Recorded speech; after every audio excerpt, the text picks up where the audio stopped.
Hey, so a couple of things.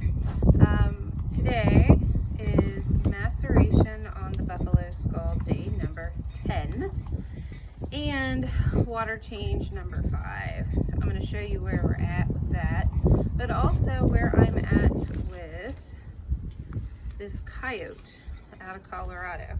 So I'm at the point right now of stretching and breaking, softening this coyote.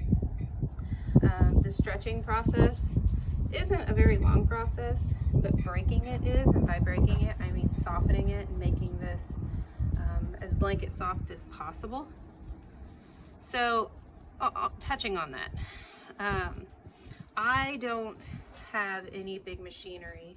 I don't have big tumblers. Everything I do is by hand. So that being said, I will never reach commercial grade when it comes to softness and blanket softness. I can get fairly close with the products that I use and the process that I use and the constant. I'm overly anal when it comes to my breaking process, just because I don't like hides that are, you know, sticky or crunchy. I like them softer. I like to use them as blankets. So the only way to reach that, there are two ways that you can reach that blanket softness that you get when you purchase a fur or a hide from a furrier. And one is to have that commercial grade equipment, which I don't.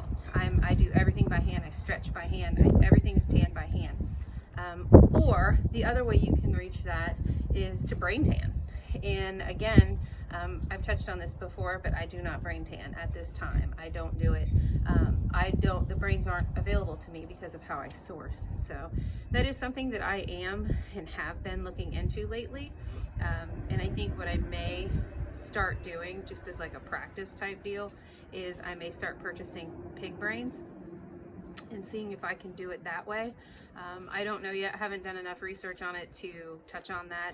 My understanding is that it would work out pretty much the same way, but you know, we'll see. That's just something that I'll dive into at another point. I'd love to. I'm super stoked about even getting to that point. A little windy here. I'm so sorry. Everything's kind of blowing around, so I'll make this quick and easy. But so this guy right now, this is where we're at. We are nice, soft, and pliable. I've not even started the breaking process yet. Right now I'm just kind of stretching. So we've not been brushed. Nothing has happened in that department. All that's happened is I just came out here. Tanning process is about complete. The actual tanning process is complete. So today is just a day of stretching, kind of working this guy and stretching it out to the best of my ability to make it as large as I possibly can. But also I'm gonna push it to its boundaries to get it as stretched out and large as I can possibly get it without ripping it. And then from there I'll start the breaking process. So the breaking process on this guy, I will do a video on that as well, but basically how I do it, people do breaking a bazillion different ways. I do have sawhorses that I'll use on occasion. It just depends on the edge and how thick the skin is, and how, you know, or how thin the skin is, or what I want to use. A lot of times I use the rounded edge of my board, and it's just a matter of working the hide over it non-stop until you can break all those break all those fibers up. Everything softens, it relaxes, and turns into that soft hide that you get when you buy a fur.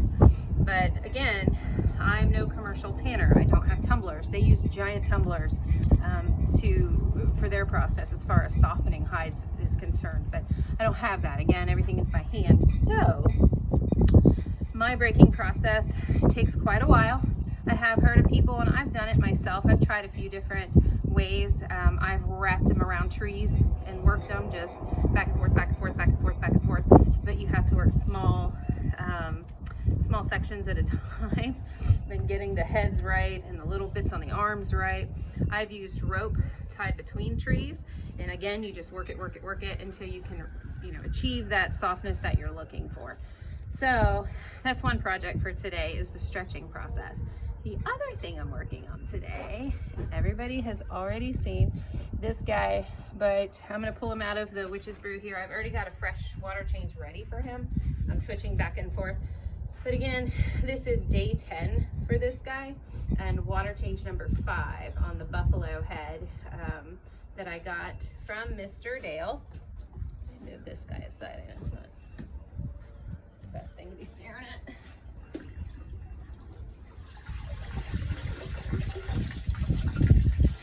So, smells awful, as it normally does, but things are working.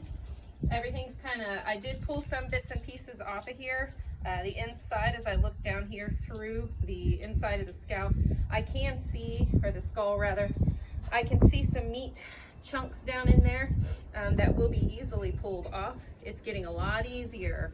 The meat in the matter is getting a lot easier to pull off.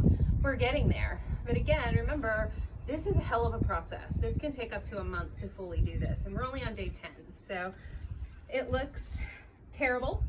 But if you remember day 1, this was like beef jerky in its worst form, like the worst, hardest, nastiest beef jerky that you've ever witnessed. But we're getting there. It's now soft and pliable. The bits are floppy.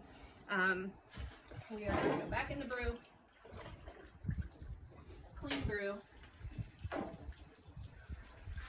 All clean water. I'm going to grab that other, oh, another thing that I threw in the brew.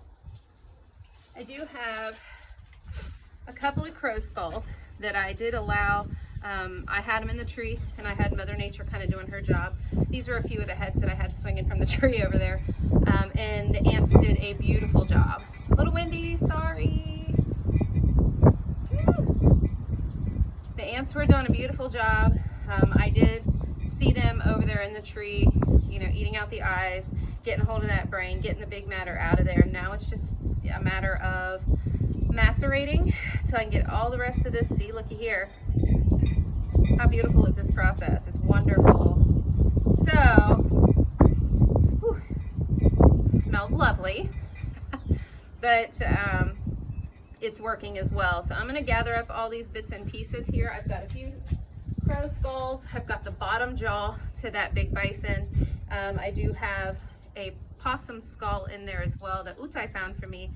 But I'm going to go ahead and switch all of that out into the clean water, clean that mess up, stretch this coyote out some more, and then I think what I'm going to do today is go in and work on some jewelry. So I may have another, because I'm selling a lot of jewelry and I'm just now making it all. So I'm going to get back to that, and I will see you soon.